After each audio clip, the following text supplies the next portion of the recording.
Bonjour à toutes et à tous et bienvenue au Cryptos Technical Briefing de ce mardi 29 août 2023. Chers amis, je suis ravi de vous retrouver. J'espère que vous avez passé de bonnes vacances. La plupart d'entre vous est sûrement rentré. C'est la rentrée des classes, alors c'est peut-être même la semaine prochaine, mais voilà, nous sommes dans l'esprit, dans la psychologie, dans le mental de la pré-rentrée, ça se sent, il y a quelque chose dans l'air, c'est la rentrée des classes pour tout le monde, c'est la rentrée des classes même pour Bitcoin.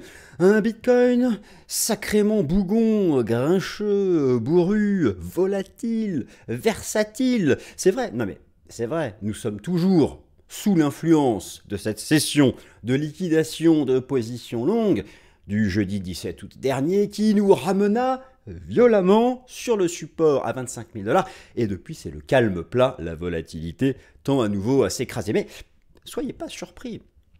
Bitcoin, comme ça, nous joue des tours. Un jour, bonne humeur, après, hop, volatile.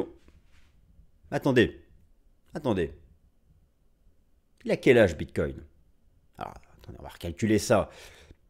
2007, les premières idées. 2008, ça doit être la rédaction du code. Mais la vraie date de naissance, c'est quoi pour Bitcoin? On va mettre ça en 2009, peut-être janvier 2009. Si je dis pas de bêtises, le premier bloc a dû être miné en janvier 2009. Alors, il a quel âge? Il a 14 ans. Il a 14 ans. On était où à 14 ans? Moi, je réfléchis. Attendez, j'ai eu le bac à 17 ans. Donc, j'avais 17 ans en terminale. Je suis dans novembre. En première 16 ans, en seconde 15 ans, mais c'était en novembre, donc 14 ans. Septembre, ok, très bien, 14 ans, la seconde. Voilà, Bitcoin. C'est un adolescent, c'est un jeune. C'est pourquoi il nous réserve encore un comportement de volatilité, et puis la volatilité sera encore forte. Cette rentrée, une rentrée hyper chargée pour le cours du Bitcoin. D'ailleurs, vérifions ensemble. Vous savez, lorsqu'un élève part comme ça, même un adolescent, il faut vérifier si son cartable n'est pas trop... Oula là. Donc c'est assez lourd, le cartable du BTC est assez lourd. Qu'avons-nous à l'intérieur? Ah, il a pris son... Ah, voilà, il a pris son petit bouquin essentiel. Voilà, il est prêt. Non, effectivement, la rentrée s'annonce hyper chargée. Alors là, nous sommes en pré-rentrée, mais préparons-nous quand même. Cette semaine, non mais, le choc, la petite claque que s'est pris le BTC, vous savez, c'est au-delà de tous les challenges propres à l'écosystème. Et le dieu de la bourse le sait, nous n'en manquons pas. Eh bien, il y a les thématiques globales macro, en particulier la Fed, c'est l'enjeu de rentrée, c'est l'enjeu principal de rentrée. La Réserve fédérale des États-Unis délivre sa première décision de politique monétaire de rentrée le 20 septembre prochain. On ne pense qu'à ça. Le marché ne pense qu'à ça. Alors oui, bien sûr, il y a tous les autres débats, la récession, la seconde vague d'inflation, la Chine, l'immobilier, patati et patata. Bon, il y a aussi un peu de lumière dans tout ça. N'exagérons pas non plus. Il ne faut pas être que focus sur le négatif. Bon, ok. Alors, la Fed, pourquoi? Oui, c'est vrai. Nous nous sommes plus à croire. Nous sommes plus à croire, je ne dis pas de bêtises, il y a bien un accord, une liaison, que la Fed avait atteint son taux terminal à 5,50. Tout le monde était content. C'est bien. Les taux n'iront pas plus haut. Ils sont quand même plus élevés qu'avant. Mais voilà, eu égard à ce que j'appelle, moi, le démarrage d'une vagounette, d'une seconde vague. Bref, l'inflation ne baisse plus. Voilà. Et puis, voilà maintenant que le marché, suite, vendredi dernier, vous avez eu à Jackson Hole l'intervention de M. Jérôme Powell, qui nous dit que, il souffle le chaud et le froid. C'est-à-dire qu'il nous dit que, il pourrait encore augmenter les taux, parce que c'est vrai que l'inflation reste largement au-dessus des objectifs de la Fed. D'ailleurs, cette semaine, si je fais cette introduction, c'est cette semaine, vous avez la mise à jour de l'indice des prix PCE, c'est jeudi. Donc, c'est l'indice des prix que suit la Fed en priorité, suivez-le. Et puis, vous avez vendredi le rapport NFP. Le rapport NFP pour Non-Farm Payroll, c'est quoi? C'est le rapport mensuel sur le marché du travail américain. En gros, toutes les statistiques mensuelles du marché du travail, en particulier le taux de chômage. La Fed suit ça de près. Et vous savez, c'est un peu compliqué à comprendre, ça peut même sembler paradoxal, mais le marché en est à espérer une dégradation du marché du travail américain, c'est-à-dire à une augmentation du taux de chômage. Pourquoi? Parce que cela amènerait la Fed peut-être à se montrer plus easing, plus cool, et peut-être à rester, en tout cas, à fixer son taux terminal à 5,50. Ce que tout le monde apprécierait, en particulier les taux d'intérêt du marché, et naturellement Bitcoin aussi, en tant qu'actif risqué. Donc ça, ce sont les deux temps forts fondamentaux de la semaine. Alors voilà, maintenant le BTC, alors on va parler du BTC, de TH, du BNB, je dirais aussi un mot sur Uniswap, comme d'habitude. Vous avez la barre de temps, j'ai tout chapitré, allez directement là où ça vous intéresse. Mais voilà, je reprends un peu, je vous ai fait un topo un peu complet, enfin un peu complet, je me permets, mais c'est pas forcément, enfin c'est certainement pas non exhaustif. Ok. La semaine dernière sur les cas techniques possibles. Bon, depuis qu'a fait le marché, elle n'a pas bougé. On est au même point. Mais il est au même point, mais il passe du temps au-dessus du support à 25 000. Alors, de quoi s'agit-il? Accumulation haussière, range avant de casser, manque-t-il? Je me dis peut-être qu'il manque une petite jambounette de baisse, quelque chose. On va reprendre ça sur le plan fractal. Et puis donc on attaque, c'est parti. Alors c'est parti, chers amis, on attaque le plan, déjà le temps fort. Alors c'est le temps fort de rentrée. Le temps fort de rentrée, c'est-à-dire que c'est pas cette semaine. Mais dites-vous bien une chose, la haute finance, la fameuse, la soi-disant, la très grande, la je ne sais pas quoi, la mystérieuse haute finance, les traders de banque, de hedge funds, l'asset management, les family office, bon voilà, que sais-je encore, vous et moi, traders particuliers, on attend ça. Le petit 20 là avec un petit astérix, c'est quoi? C'est le 20 septembre. Le 20 septembre, c'est le premier test de rentrée, c'est le premier contrôle, c'est-à-dire la Fed donne une décision de politique monétaire avec la mise à jour de ses projections macroéconomiques. Et là, ça nous fait la tendance de fin d'année. Alors bien sûr, le marché crypto réagira aussi en fonction des informations concernant l'écosystème. On attend beaucoup de choses autour de la réglementation, des dossiers judiciaires en cours. Hein. N'oublions pas la SEC, le régulateur américain des contrats futurs. Bon, voilà. Certains jetons sont-ils des securities ou pas? Les ETF, voilà, on va pas s'ennuyer, mais la finance traditionnelle attend la Fed le 20 septembre. D'ici là, un certain nombre de statistiques vont être publiées qui vont pouvoir l'influencer, et donc en particulier cette semaine, jeudi le PCE et vendredi le rapport NFP.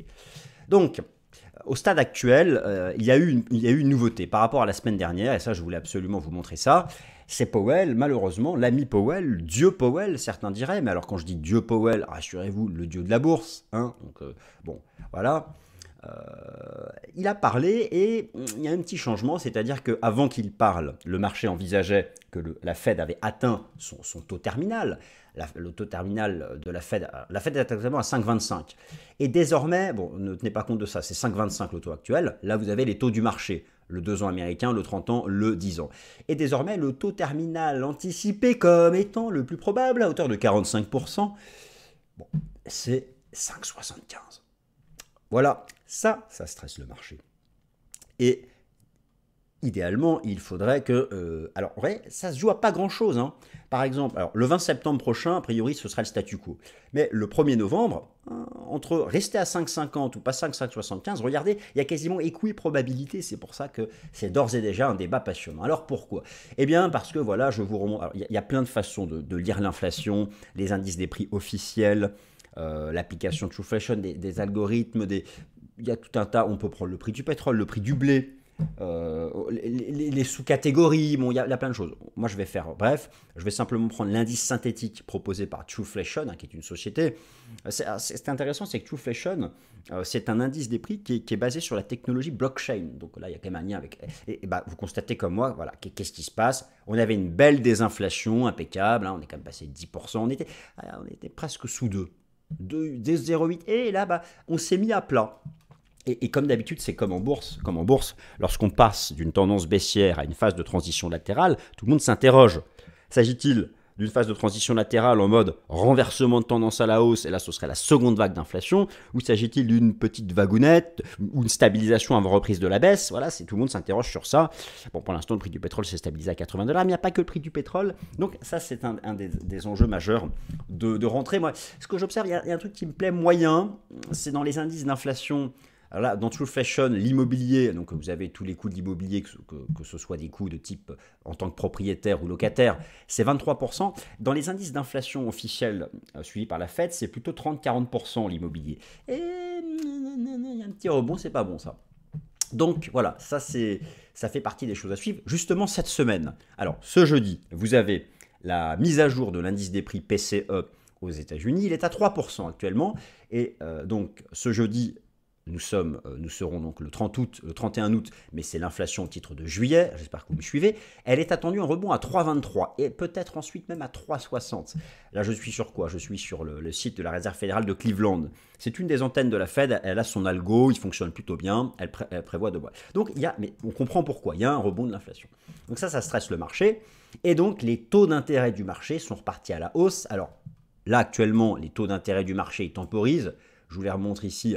Je vous les remonte tout de suite ici, où est-ce qu'ils sont, en particulier le 10 ans. Donc, la zone d'alerte dont je vous parlais la semaine dernière, pour l'instant, n'est pas franchie. On commence à avoir un rejet. C'est pas mal. De la même façon, le 2 ans, on commence à avoir un rejet. Là, c'était le choc bancaire. Rappelez-vous, le Bitcoin avait pumpé ici. Donc, mais voilà, il faudrait casser une résistance, il faudrait casser un support, pardon. Donc, c'est pas encore ça. Mais voilà, ça fait partie des éléments, des éléments à suivre, des éléments cross-asset à suivre. Et idéalement, ce qu'on aimerait, c'est voir un échec ici. Parce que là le BTC, là, dans son rejet, je vous remonte ce chart, je l'aime bien, où je juxtapose, parce que j'aime bien aussi le verbe juxtaposer. Eh bien, parce que là, vous avez le taux à 2 ans. Alors, pourquoi je vous montre à chaque fois le rendement obligataire à 2 ans américain? C'est parce que c'est celui qui est considéré comme anticipant le mieux l'action à venir de la Banque centrale. Enfin, en tout cas, ce sont les anticipations de marché. Et le dollar. Au final, regardez quand même. Alors, tout à l'heure, je parlais d'un Bitcoin peut-être un peu jeune, 14 ans, ce qui expliquerait sa volatilité. Mais Bitcoin, n'étant pas un être humain et un simple code informatique, son rejet ici ne s'explique pas par ses émotions propres, mais davantage par ce que vous avez observé sur les taux d'intérêt ou ce que vous avez observé sur le dollar américain. Maintenant, je trouve que, après, malgré ce rebond du doll, qui j'espère va échouer bientôt, et ça, finalement, nous sommes en trading range, en phase latérale. Ça tient encore la route. Alors d'ailleurs, le scénario baissier du dollar US est-il invalidé? Écoutez, il y a plein de façons de répondre. Je ne vais pas y passer 30 ans, mais pour vous dire une chose. Alors, en chartisme, il est neutralisé. Le chartisme, ne regardez pas mes numéros, mes lettres dans tous les sens, j'y viens. Le chartisme, c'est vrai, on a dépassé les trendlines, les résistances, le canal. Alors, on n'est pas bullish en chartisme encore, mais on est neutralisé. Ce n'est plus baissier en chartisme, nous sommes d'accord. En Ishimoku, on est neutralisé dans le sens où, alors on est toujours sous le nuage, mais on a dépassé la Kijun. Mais pareil, en Ishimoku, pour repasser bullish, il faudrait dépasser ça. Il faudrait exploser à la hausse les 106. Tant qu'on est sous 106, ça peut faire simplement range. Alors maintenant, en Elliott, il y a plusieurs façons de faire pour la vague d'Elliott. Imaginons que j'arrête ici la vague 1. Voilà, ici j'ai mes 5 temps. Nous serions potentiellement encore ici, alors la vague 1, la 2 aurait pu être faite ici, je la sous-décompte en ABC, on pourrait avoir démarré une grande 3, une 1 de la 3, là on ferait la 2 de la 3, bon, alors c'est possible, une 2 peut retracer 100% de la 1, mais il ne faut pas dépasser ça. Dans ces comptes-là, ça tient, le scénario baissier tient encore la route. On peut même imaginer un truc encore différent, je peux vous mettre la 1 ici, moi je peux vous mettre ce que vous voulez, hein. Je peux vous mettre la 1 ici et la 2 ici, donc la 5 serait terminée ici, et là on ferait un A, B, C, en running flat, voire même un extended ici, donc voilà, en gros, en Elliott, tant qu'on est sous 106, on peut encore croire au scénario baissier. Pareil en Ishimoku, donc le scénario baissier n'est pas encore invalidé. Après voilà, il faut faire attention.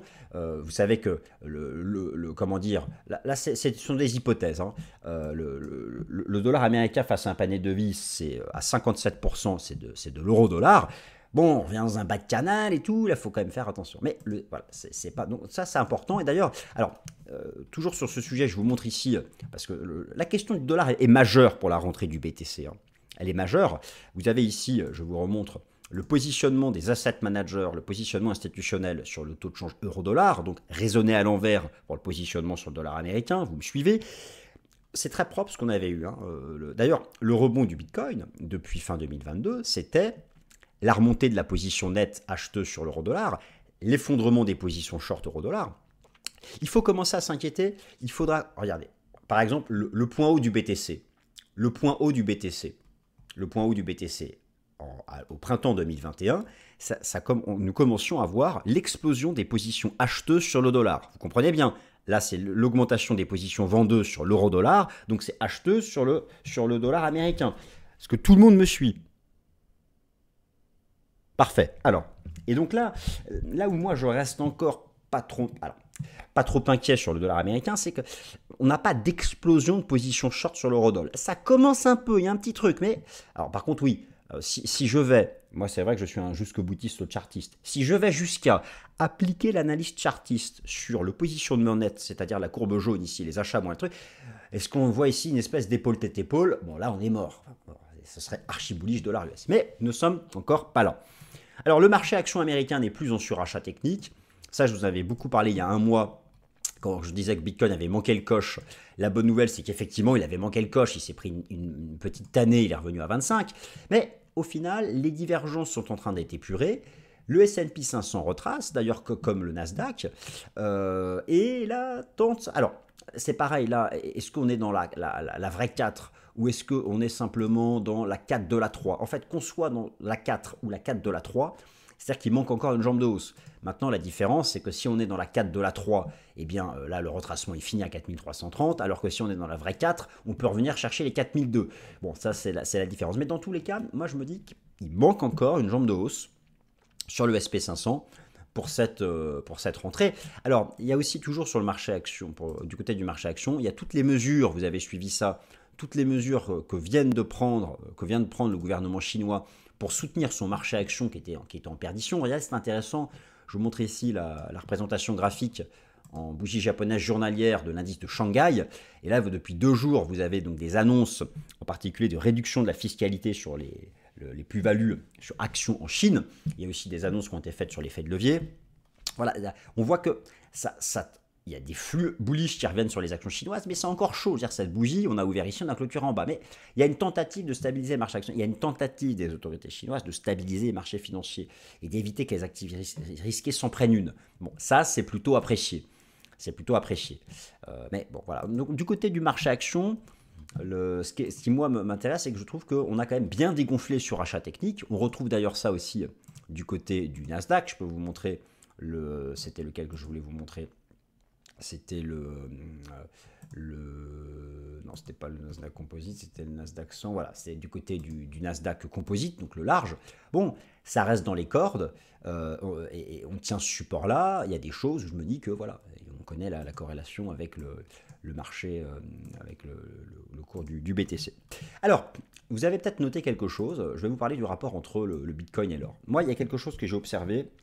Alors, je ne l'ai pas, je n'ai pas les statistiques, mais je l'observe empiriquement chaque séance. Parce que je manque quasiment aucune séance. Lorsqu'il y a des grosses séances bullish métaux précieux, jamais le Bitcoin est en hausse. Parfois, l'or et l'argent nous fait un plus 4, l'or un plus 1, plus 1,5. Et le Bitcoin monte pas. Et parfois, c'est le contraire. Lorsque le Bitcoin nous mettait des pumps, l'or et l'argent baissaient. Donc, il y a un arbitrage. L'or et l'argent subissent des corrélations assez identiques au Bitcoin. Et depuis une semaine, il y a une stabilisation, il y avait un beau rebond de l'or et l'argent, qui ont tenu leur support avec un beau rebond, notamment sur l'argent métal. Est-ce que c'est en train de nous dire que finalement les taux d'intérêt n'iront pas beaucoup plus haut, le dollar aussi, et à un moment ou à un autre viendra, parce que lorsque Bitcoin se prend un gros coup de volatilité avec des prix qui baissent, jamais il repart pleine balle à la hausse, vous l'avez encore observé, il faut du temps pour oublier ça. Donc, j'observe ça. On passe du temps sur le support à 25 000. Je n'ai pas la certitude moi, je pense qu'on peut travailler sous 25. À mon humble avis, il manque encore une jambe de baisse. Il suffit que je dise ça pour qu'il n'en manque pas. On verra bien. Mais je pense qu'il en manque une. Maintenant, le juge de paix, ce sera le dépassement d'une résistance. Alors, quelle résistance? Bon, ça, c'est ce que je vais. On va en parler tout de suite. Mais donc, alors, regardez le ratio Bitcoin sur or, XAUSD, c'est l'or. On est revenu sur la Kijun, on est dans le nuage. Je me dis, il y a peut-être quelque chose. On pourrait peut-être à suivre. Je vais suivre ça, voir si j'observe un rebond. Bon, alors maintenant, je ne vous refais pas tout le laïus explicatif des cas possibles. On est toujours dans la possibilité d'être en construction d'une vague 2 sous la forme d'un flat régulier. Tapez sur Google vague d'Elliott flat régulier, vous allez comprendre en ABC. Ok, très bien, je veux bien croire ça. La chose dans ces cas-là, c'est qu'il manque quelque chose. Imaginons donc que là, on a fait donc là, on a une vague 2 en ABC, c'est du 3-3-5. Là, on doit avoir 5 jambes. On doit avoir 5 jambes. Et bon, pour le moment, qu'est-ce qu'on a? On en a 4. Je vous montre ici. On a eu ici la première, la vague 2 classique, la grande 3, comme ça, et là, nous sommes 4. Et voilà. Moi, je me dis, il manquerait ça. Moi, j'ai une idée. Mais ce n'est qu'une idée. J'ai une idée. Je me dis, voilà, le marché pourrait peut-être faire un truc comme ça, quoi. Voilà. Ou le marché pourrait faire un peu peur par ici, comme ça. Alors, certains disent combler le gap et repartir. Voilà. Alors, certains disent ça. Hein. Tout le monde dit un peu ce qu'il veut, mais bon, voilà. En tout cas, sans partir dans le scénario catastrophe, même le cas de figure bullish, ça peut être ça. Maintenant, imaginons que ce soit pas ça. Qu'est-ce qui nous indique que le point bas est fait? Il faut dépasser une résistance. C'est quoi et donc là, finir la vague 2, c'est quoi une résistance dépassée? Écoutez, alors pour tout le monde, pour repasser bullish, il faut dépasser ça. Oui, c'est logique. Les 28 665, c'était le seuil de décrochage. On voit très bien, effectivement, on redépasse ça, ça repart pleine balle. Là, on va avoir une trendline et tout. Voilà. Moi, je me dis déjà, si on comble le gap et que le gap refait support, c'est déjà, je pense, le premier signal de bottomisation. Donc à suivre, mais pour l'instant, on est en transition latérale entre les 25 000 et le gap, et imaginez qu'on y reste pendant des semaines. Il est capable de faire ça, hein. La vol est déjà à nouveau de s'écraser. Surveillez la prochaine clôture technique mensuelle, c'est ce jeudi. Les enjeux, il faut que le RSI défende 50, il faut absolument éviter un croisement de ligne de MACD. Et la nouvelle clôture mensuelle, il faut absolument que Bitcoin défende ici la Tenkan. De même, sur la capitalisation boursière totale crypto, en mensuel, il faut défendre la Tenkan. Donc ça, ce sont les enjeux de ce jeudi 31 août. N'oubliez pas aussi, de ce jeudi 31 août, un mot rapide sur le Binance Coin ETH et comment ça s'appelle, et Uniswap. Alors, ce que je voulais puis je voulais aussi vous parler de Coinbase. Coinbase, on dit comme on veut, mais on dit Coinbase. Alors, c'est vraiment le Binance Coin. Vous savez, le baromètre, les deux gros baromètres de confiance, c'est Binance et Coinbase. C'est clair, voilà. Tant qu'il n'y a pas de figure de renversement haussier là-dessus, on est en correction. Alors là, forcément, tout le monde parle de cette zone, c'est les plus bas annuels, voilà, et tout le monde a conscience que derrière, c'est le gouffre, hein, si on explose les 187. Là, alors, épaule, tête, épaule inversée, non, il n'y a rien du tout. Il y aura quelque chose si on dépasse une résistance. Voilà, regardez un peu ici comment c'était fait les renversements. On cassait un support, on dépassait une résistance, on prenait appui très bien. Là, on faisait une pattern, on dépassait une résistance. Bon, alors c'est quoi? Voilà. Si, on aurait un premier signal bullish si on arrivait à redépasser les $220. Pour l'instant, ce n'est pas le cas, mais ça, il faut vraiment suivre ça. Et de la même façon, si vous vous intéressez au Binance Coin, il faut suivre aussi l'action Coinbase, mais on va plutôt la suivre ici. Il faut suivre aussi l'action Coinbase. Alors elle a retracé pareil. Alors, je vous la montre déjà ici en données hebdomadaires. Voilà. Alors, on est dans l'image, on retrace. Moi, je me dis, au worst case scénario, on vient travailler par là. Les 55-60 avant de repartir bullish. Là, on stabilise déjà sur 61,8 de retracement, mais pareil, tant qu'on ne dépasse pas de résistance, c'est en correction. Il y a un début de quelque chose, ça commence, voilà. Mais voilà, il y a toujours la possibilité de se faire peur jusque-là et de repartir. Ce scénario, là ce serait, si le Bitcoin devait faire des mèches sous 25, ou aller travailler ce que je vous ai montré tout à l'heure, Coinbase ferait ça et repartirait. Par contre, voilà, si on stabilise déjà là et qu'on dépasse la résistance, ça, ce sont des baromètres. Typiquement, si on observe un jour un dépassement de résistance sur Coinbase et BNB, c'est que Bitcoin tiendra définitivement les 25 000. Tout comme ETH. Alors, ETH, c'est vraiment facile. Il y a deux niveaux. Les $1 529, l'ex-ATH, et vous avez les plus bas, les $1 650, qui étaient les plus bas de l'été 2021. Voilà, et puis cette trendline. Donc, voilà, hein, sur ETH, par rapport au niveau envisagé sur Bitcoin, voilà, la dernière chance du scénario bullish, c'est ça, c'est d'aller travailler cette zone et de repartir. En dessous, c'est archi compliqué. De toute façon, pour moi, sur Bitcoin, ce qui vraiment fait un risque d'énorme décrochage et d'effacement total de la hausse annuelle, c'est de recasser les 20K. Donc, oui, il y a de la marge, quoi. Mais pour l'instant, Voilà où nous en sommes. Alors la finance décentralisée, bon, ça s'est repris une autre année. Je pensais, moi, d'ailleurs, je me suis trompé que quelque chose démarrait sur Sushi, Uniswap, mais pas du tout. C'est que dire sur Uniswap? C'est plus ou moins repassé. C'est pas grand chose de bullish, hormis le fait que voilà, c'est possible que ce soit ici une zone d'accumulation, mais il n'y a aucun gros niveau technique avant les 4. Aucun gros niveau technique avant les 4. Là, je suis en log, on stabilise à court terme sur le 61,8 de retracement. Si on le casse, on ira à 4. Moi, je vois rien d'évident à part ce niveau. C'est tout ce que je peux ici dire sur ce jeton. Et voilà, mes amis, ainsi s'achève ce Cryptos Technical Briefing que je qualifierais de pré-rentrée. J'espère que ça vous a plu. Merci à toutes et à tous. À la semaine prochaine. Salut.